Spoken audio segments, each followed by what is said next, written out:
Tonight, we will hear a story about butterflies.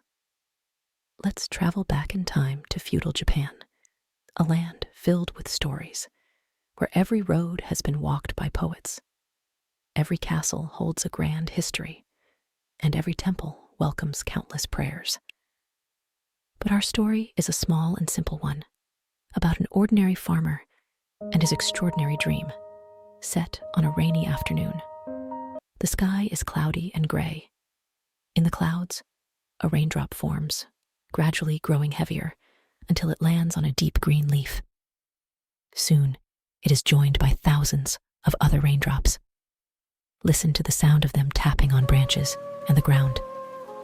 The butterfly seeks shelter, landing on the bark and coming to a stop. This is where our story begins. Haruka, a humble farmer, toils in a small village in Japan. One day, a sudden rain shower forces him and fellow farmers to take refuge under a massive cedar tree, seeking shelter from the rain. As they huddle safely and dry under the giant cedar tree, Haruka and his fellow farmers decide to have an early lunch, savoring their food and drinks while enjoying warm and friendly conversation. As Haruka enjoys his meal, a small butterfly lands on his knee. He is about to shoo it away, but an elderly farmer stops him. The old farmer explains that the butterfly is a symbol of the human soul. When people go to sleep, their souls travel the world in the form of butterflies, creating dreams. This notion piques Haruka's curiosity, though he is unsure whether to believe it. He decides not to disturb the butterfly and lets it flutter away. After a few minutes, he looks down again, only to find that the butterfly has flown away.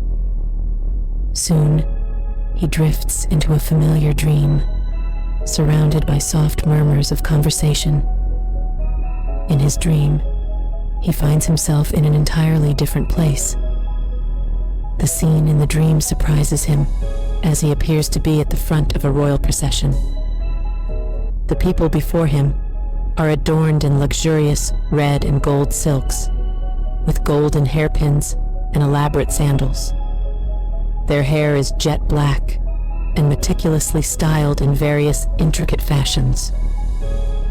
The air is filled with exotic scents, including cinnamon, cloves, cardamom, as well as the fragrance of flowers like hibiscus, lilac, and jasmine, and the aroma of citrus fruits like oranges and pomegranates.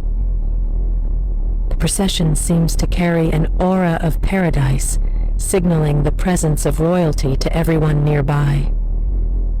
Haruka is awestruck by this sight, but cannot comprehend why he is present in such a procession. The leader at the front of the procession is an elderly man with sparkling eyes.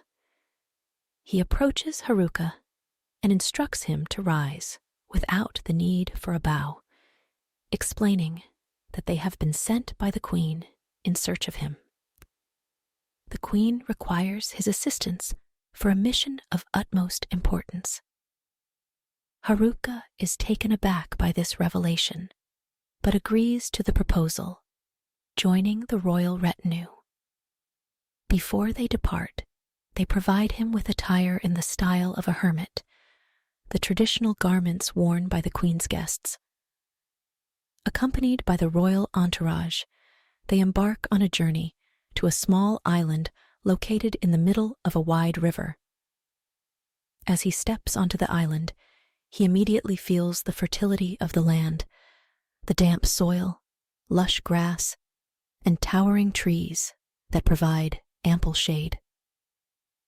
He spends a wonderful time on the island, assisting with the cultivation of fields and orchards, resolving disputes, hosting celebrations, and forming deep bonds with the island's inhabitants.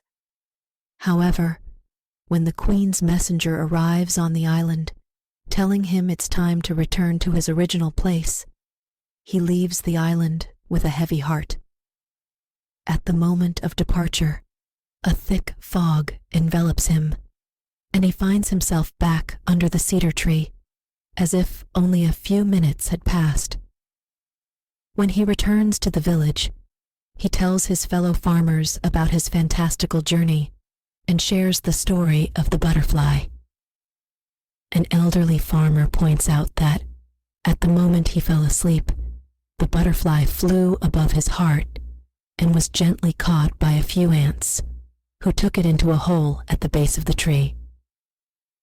Shortly afterward, the butterfly once again emerges from the hole and lands on Haruka's garment, just before he wakes from his nap. This discovery makes them ponder if there might be some subtle connection between dreams and reality. They collectively decide not to disturb the ants and gently fill the hole with soil. As the rain subsides, they return to their fields. But Haruka will forever cherish that day, recalling the silken attire, the bountiful feast, the fragrant river breeze, and the island that once surrounded him.